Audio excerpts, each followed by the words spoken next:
સૌને મારા જય શ્રી કૃષ્ણ. સો હું ફરીથી તમારા સામે હાજર છું. તો જેમ આજે અને કાલે 2 દિવસ અડધી અડધી પૂર્ણિમા આવે છે, આપણે જેને પૂનમ પણ કહીએ છીએ.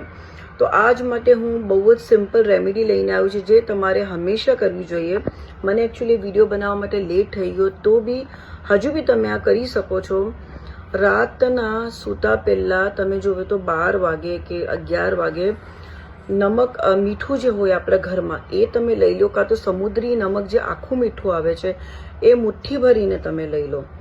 એને તમે 7 વાર આપ તમારા રાઈટ સાઈડથી ચાલુ કરશો, આમ ઉપરથી ક્લોકવાઇઝ. આપણે જેવી રીતે આપણા બધા પહેલાંના લોકો જે ઉતારો કરતા હતા એવી રીતે 7 વાર કાં માથા પરથી કે આખા બોડીમાંથી લઈને તમારે એને ઉતારીને 7 વાર ઉતારીને તમારે એને ફ્લશ કરી દેવાનું છે, કે તમે એને ડસ્ટબિનમાં નાખી દો કે બેસિનમાં નાખી દો.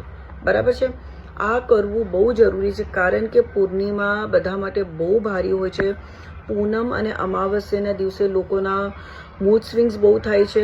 ખાસ કરીને પૂર્ણિમાના દિવસે જે લોકોની જન્મ તારીખમાં 2 નંબર આવતો હોય, કારણ કે 2 નંબર ચંદ્રનો કારક છે.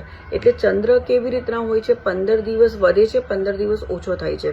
આપણે કહે ને સમુદ્રમાં ભરતી આવે ત્યારે લો ટાઈડ હાઈ ટાઈડ આવે, આપણે ત્યાંથી દૂર રહીએ, કારણ કે સમુદ્રમાં જ્યારે ભરતી આવે છે ત્યારે બધાને લઈ જાય છે. એવી રીતના પૂર્ણિમાના દિવસે બહુ એવા બધા સંજોગ બને છે કે બહુ લોકોને તકલીફ થાય છે, કે એક્સિડન્ટ થાય છે. અને અમુક પૂનમ તો એટલી ભારી હોય છે, ખાસ કરીને હોળીની, ત્યારે આપણે કહીએ છીએ કે બહાર નહીં જવું સાંજના ટાઈમે. એ આપણા જે પૂર્વજો કહી ગયા છે બધું બહુ જરૂરી, મતલબ એના પાછળ કંઈક લોજિક છે. એટલે ફ્રેન્ડ્સ, પૂનમના દિવસે આજે ને કાલે 2 દિવસ આજકાલ તિથિઓ પડે છે, બરાબર? તો ઘણા આજે મનાવશે, ઘણા કાલે કરવાના છે. તો આ તમે આજે બી કરી શકો છો. ઉતારો કરીને નાખી દો આખા ઘરમાં. અગરબત્તી લ્યો, કાં ધૂપ લ્યો, કપૂર લો, લવિંગ લો, બધું ભેગું કરીને આખા ઘરમાંથી ધુમાડો કરો. અને અગરબત્તી એક હાથમાં ઘંટી લેવાની છે, એક હાથે ઉતારો કરીને આખા ઘરમાં તમારે એને ઉતારો ધુઓ તમારે બતાવવાનો છે. ઘંટીના ધૂમથી જે બી નેગેટિવ નકારાત્મક ઉર્જા હોય એને ધૂપ કરવાથી નકારાત્મક ઉર્જા રિલીઝ થાય છે. એટલે પૂનમનો દિવસ એટલે રિલીઝ કરવાની. જેટલી બી નેગેટિવ એનર્જીઝને તમારે લાઈફમાંથી બહાર કાઢવી છે એને આપણે રિલીઝ કરી દેવાની છે. એટલે આજના દિવસે આ કરવું બહુ જરૂરી છે. શનિવારનો દિવસ બી છે.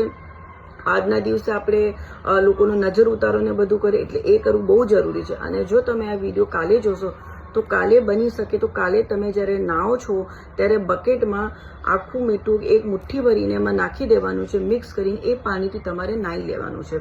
એનાથી તમારી ઓરા ક્લિયર થઈ જશે. જે બી નકારાત્મક ઉર્જા તમને ચોટી હશે એ બધી નીકળી જશે. અને મનમાં એ ભાવ રાખવાનો કે હું બધી નેગેટિવ રિલીઝને હવે રિલીઝ કરું છું, અને ખાલી હું પોઝિટિવ વાઇબ્રેશન્સ મારામાં આવે છે કે આવી ગઈ છે, એવી રીતના તમારે બોલવાનું છે. આ ઉપાય દર પૂર્ણિમાએ કરવો બહુ જ જરૂરી છે. અને પૂર્ણિમાના દિવસે તમે કોઈ બી માતાજીના મંદિર, ખાસ કરીને અંબેમાનું મંદિર અગર હોય તો ત્યાં જઈને દર્શન કરવા બહુ જ શુભ કાર્ય છે. કોઈ બી દેવી માને તમે માનો છો, દર્શન જરૂર કરવા જોઈએ તમારે. તો આ રેમેડી તમે પૂનમના દિવસે જરૂર કરજો. તમને અગર લાગે છે કે બચ્ચાઓને નજર જલ્દી લાગી જાય છે, તમને બી નજર લાગે છે, તો આ હમણાં જ જેવો મારો વિડીયો જુઓ તમે તરત તમે આ રેમેડી કરજો. બહુ ઉત્તમ છે. અને એવરી ટાઈમ તમે આ કરતા રહેજો. તો મારો વિડીયો કેવો લાગ્યો લાઈક જરૂર કરજો, કમેન્ટ કરજો, અને લોકોને પ્લીઝ શેર કરજો, એટલે મને વધારે ને વધારે પ્રેરણા બનતી રહે કે હું હજુ ઓર વિડીયોઝ લઈને આવું. Thank you.